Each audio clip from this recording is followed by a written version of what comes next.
Bismillahirrahmanirrahim. Assalamu alaikum. I am your science teacher from Light School, Jubilee Town Campus, Lahore.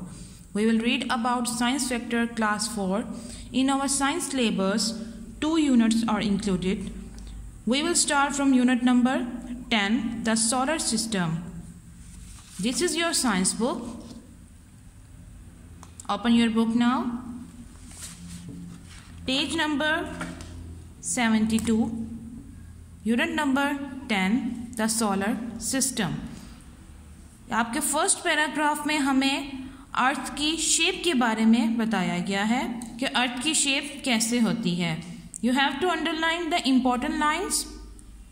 First line, a sphere is the solid circle. Sphere होता क्या है? एक solid circle. हमारी अर्थ की जो shape है उसको भी हम यही कंसीडर करते हैं कि वो एक सॉलिड सर्कल है, लेकिन ज़्यादातर वो सॉलिड नहीं, सर्कल नहीं होती। इस लाइन को हम अंडरलाइन करेंगे।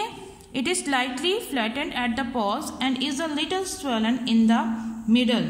अर्थ हमारी जो है वो पोल्स से थोड़ी सी फ्लैटेंड होती है और सेंटर मिडल से अपनी स्वेलन होती है। अर्थ की जो मूवमेंट है उसकी कंटिन्यूसली मूवमेंट की वजह से अर्थ की शेप हर साल थोड़ी थोड़ी चेंज होती रहती है, लेकिन हम इसको नोटिस नहीं करते। और next topic is movement of earth. Earth की मूवमेंट। अर्थ जो है वो कंटिन्यूसली रिवॉल्व कर रही है सन के इर्द गिर्द, जिस तरह हमारे सोलर सिस्टम के बाकी प्लैनेट सन के इर्द गिर्द मूव कर रहे हैं। हमारी अर्थ को 365 डेज 48 मिनट्स एंड 46 सेकेंड्स लगते हैं सन के इर्द गिर्द अपना एक ऑर्बिट कंप्लीट करने के लिए। You have to underline these lines. और इसी वजह से हमारा एक ईयर कंप्लीट होता है। This is the revolving of earth. Now come to page number 73. Our topic is the spinning earth. Earth की spinning क्या है ये? The earth is constantly spinning on its axis. Earth अपने axis पे continuously spin कर रही है। अब axis क्या है? The axis is an imaginary line passing through the north and south pole. इस डायग्राम को देखें। इस डायग्राम में ये एक इमेजिनरी लाइन है जो नॉर्थ पोल से साउथ पोल की तरफ आ रही है। ये है एक्सिस। ये आपका इंपॉर्टेंट फैक्ट है, आपने इसको ऊपर इंपॉर्टेंट लिखना है। इसमें आपको बताया गया है कि अर्थ के इक्वेटर के पर जो स्पिनिंग मूवमेंट होती है वो ज्यादा होती है instead of in their poles. और next topic is the tilting of earth. Earth की टिल्टिंग। जिस तरह अर्थ अपने एक्सिस पे मूव करती है, स्पिन करती है, उसी तरह ये थोड़ी सी टिल्ट हुई भी है। और इसी टिल्ट होने की वजह से अर्थ के कुछ जो पार्ट्स हैं वो सन के करीब होते हैं साल के कुछ टाइम में, और वो वहाँ पर वेदर भी चेंज होता है। और इसी तरह कुछ जो पार्ट्स होते हैं वो साल के कुछ टाइम में सन से दूर होते हैं। और इसी तरह हमें अपने सीजन्स मिलते हैं। ये इम्पोर्टेंट फैक्ट है। क्या है इसमें कि विंटर्स में अर्थ के पोल्स पे सनलाइट जो है वो बहुत होती ही नहीं है या बहुत थोड़ी होती है। ये वाले हमारे पास जो पोल्स होते हैं इसमें। Now turn the page, page number 74। ये ऑब्जेक्टिव पॉइंट ऑफ व्यू है। ये बहुत इंपॉर्टेंट है। जब आप पीछे थॉरली रीडिंग करेंगे आपको एग्जैक्टली इसके आंसर खुद पता होंगे। ये आंसर आपको देखने की भी जरूरत नहीं पड़ेगी। और next topic is space, nebula and galaxies. Space क्या है? Space is the area in which planet, stars, moons and other bodies exist. Space क्या है? वो एक जगह है जहाँ पे हमारे प्लैनेट्स, स्टार्स, मून्स और दूसरे हमारी जो स्पेस की बॉडीज होती हैं वो मौजूद होती हैं। इससे है क्या? ये एक वैक्यूम है, एक area that contains no matter. और ये होता क्या इसमें गैसेस होती हैं, डस्ट होते हैं, ठीक है। और next topic is nebula. What is nebula? Nebula is a cloud of gas and dust that exist in space. You have to underline these lines. Nebula क्या है? गैस और डस्ट का एक क्लाउड जो कि स्पेस में होता है। इसमें होता क्या है? हाइड्रोजन गैस से ये ज़्यादा होती है। और 2 टाइप्स के हमारे पास नेबुलास होते हैं। कुछ नेबुला स्टार्स के रिमेन्स होते हैं जो कि एक्सप्लोड हो चुके होते हैं या डेड, और कुछ जो होते हैं वो स्टार की फॉर्मिंग होती है, अभी स्टार्स बन रहे होते हैं। हम नेबुला को अपने अर्थ से नहीं देख सकते, लेकिन अगर कोई नेबुलास अपने कोई स्टार्स में रोशनी होती है, अगर उनके साथ हों तो वो हमें नजर आ जाते हैं। Now come to page number 75। Page number 75, topic galaxies. Galaxy क्या होता है? Galaxies are huge areas of space that contain stars, planets, dust and gas. You have to underline this line, ठीक है। फिर है कि हमारी अर्थ और सोलर सिस्टम भी इसी गैलेक्सी में एक गैलेक्सी जिसको हम मिल्की वे गैलेक्सी कहते हैं उसका पार्ट है। गैलेक्सी 3 टाइप्स की होती हैं और तमाम के अंदर सेम चीज़ें भी होती हैं और कुछ डिफरेंट शेप्स भी होती हैं, डिफरेंट चीज़ें भी होती हैं। हमारी जो मिल्की वे गैलेक्सी है वो एक स्पाइरल गैलेक्सी है। स्पाइरल गैलेक्सी क्या होती है? स्पाइरल गैलेक्सी इस फॉर्म में हमारे पास मौजूद होती है। देन हमारे पास जो अदर गैलेक्सीज की टाइप है वो एलिप्टिकल गैलेक्सीज और इर्रेगुलर गैलेक्सीज होती हैं। एलिप्टिकल गैलेक्सीज जो शेप जो होती है वो लाइक एक स्ट्रेच्ड हुए सर्कल की तरह होती है और इर्रेगुलर गैलेक्सीज जो होती हैं वो हमारे पास उसकी कोई पार्टिकुलर शेप नहीं होती। Now come to our copy work. आपको पता है हर चैप्टर के एक चैप्टर के एंड के बाद हम न्यू चैप्टर स्टार्ट करने से पहले टैग बनाते हैं। हम ऊपर से 8 लाइन्स छोड़ के 9th लाइन से अपना टैग स्टार्ट करेंगे ताकि हमारा टैग पेज के सेंटर पे आए।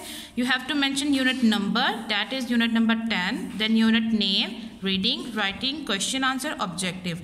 फिर आपने साइंस के लिए जो आप कलर यूज़ करते हैं येलो कलर, आपने उससे इसके इर्द गिर्द बॉक्स बनाना है। फर्स्ट चीज़ जो हमने स्टार्ट करनी है इसके क्वेश्चन आंसर स्टार्ट करनी है। तो टॉपिक हमारा होगा द सोलर सिस्टम, फोकस होगा question answer plus objective. Page 75 के ये हमारे क्वेश्चन आंसर्स हैं। Question number 1 is what is the axis of earth? The axis is an imaginary line passing through the north and south poles. Question number 2, how are the season cause? Explain with the help of a diagram. इसकी diagram जो है वो आपकी page number book के page number 73 के ऊपर है।